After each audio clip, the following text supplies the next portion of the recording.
What's up everybody, welcome back to my channel. My name is Kennedy and today we are going to go over some common myths and misconceptions about locks.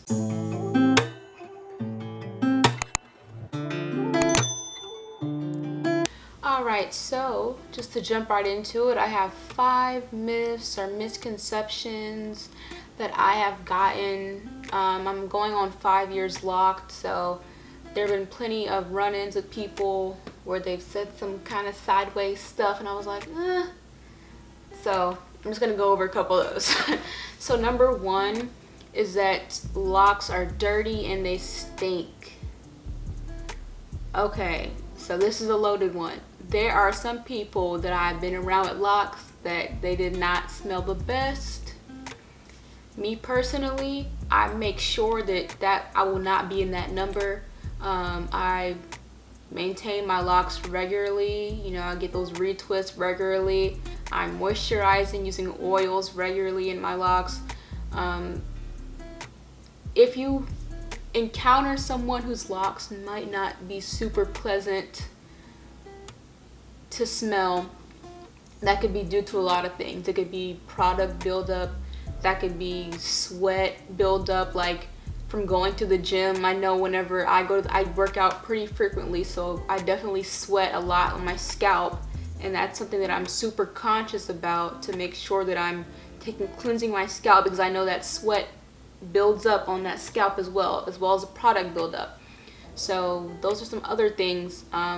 If you encounter someone whose locks don't smell the best, it's possible that they're just not, you know, keeping up with them as regularly as they should, or as, you know, they're able to, or, you know. But like I said, I get my retwist once a month, if not, you know, sometimes twice. And then in between that, I'm always keeping my locks moisturized. I always got my oils, my tea tree oil, my jojoba, all that to make sure that I smell good. I got my rose water, so I will not be in that number of the locks being dirty or stinking. Okay, that's number 1. Number 2, your locks can't get wet. This is more so a misconception towards like starter locks. I haven't had starter locks in over 4 years, so I can't really, you know, remember what I did. I know that as of right now that my locks are more mature, I can wet my hair as much as I want. I'm not running from the rain. If it rains outside, it's whatever. I just gotta deal with the frizz afterwards. I don't have to worry about, you know, my locks unraveling or anything like that. I do know that with starter locks, you can get them wet. I know starter locks is like a gray area. It all depends on like your texture and your the lock type you started with. It's a lot that goes into that. And like I said, I haven't had starter locks in over 4 years, so don't start me a lying. I'm gonna just talk about my mature locks that I got today. So yeah, I can wash my locks as much as I want to, multiple times a month. Like I mentioned, when I get my retwist, I'm not running from the rain. Like I mentioned, like I spray my hair down with water almost every day, so I'm not afraid to get my locks wet. Number 3, they're unprofessional. There was a time whenever I was self-conscious in the workplace about like worrying about what other people would think, and I would wear wigs on interviews for jobs. But recently, like maybe within the last year or so, I stopped caring what people thought about my locks. So I would go to interviews with my locks like, hey, this is what it is. So I would, you know, either have them pulled back in a ponytail or just have them hanging down. And so far that hasn't hindered me from, you know, getting a job. I've had plenty of jobs where I'd be at my job with locks. I have my different styles. So it is an area where it's like, I did feel like really, like I said, kind of self-conscious of how locks be perceived in like the corporate world, and, you know, people judging you, like the microaggressions and all that, because people don't know any better. But you just gotta just get over that hurdle and you just can't care what people think about your hair because it's growing out your scalp. Like, what else do you want me to do? If you want me to put a wig on, so you can talk about that too.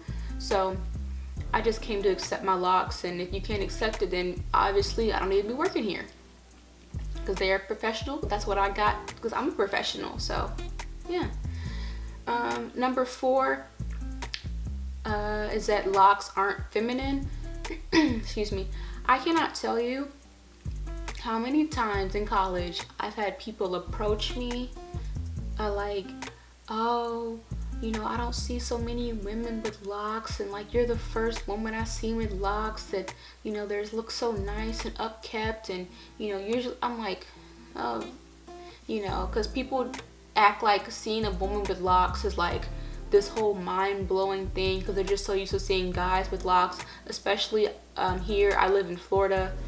Locks, like freeform locks on guys, is like a super huge thing here.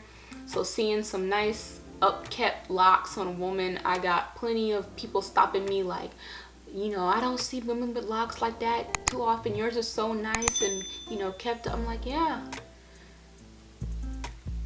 I don't know.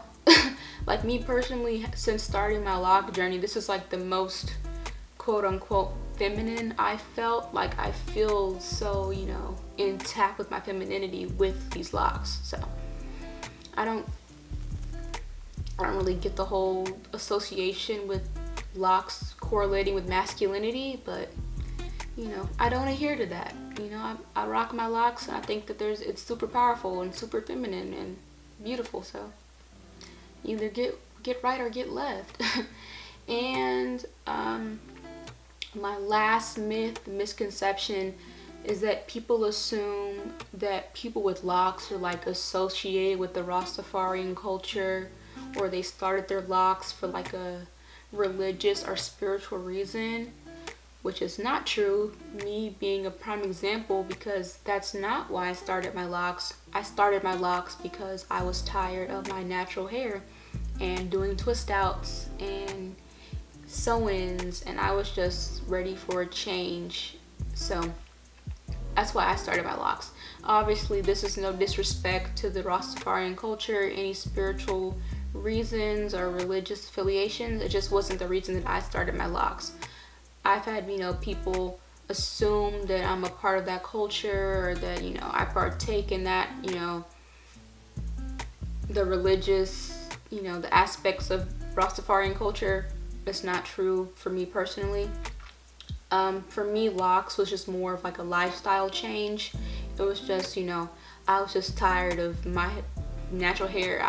The maintenance was too much for me to keep up with and everything. So that was my reasoning for it. But of course, whatever reason you started your locks for is your reason. And it doesn't have to be the same as everybody else's. Case in point, the reason I started was not, you know, to prescribe to any religion or culture or spiritual movement. So yeah. Okay, and like I said, this was a nice short little video for you all today. Those are my 5 lock myths or misconceptions. I'm probably gonna do a part 2, maybe, because I'm sure I can think of like 5 more that I've encountered over my over 4 years of being locked. I hope y'all enjoyed this little video today. Don't forget to like, comment, share, and subscribe. And as always, I will definitely see you in the next one. Peace.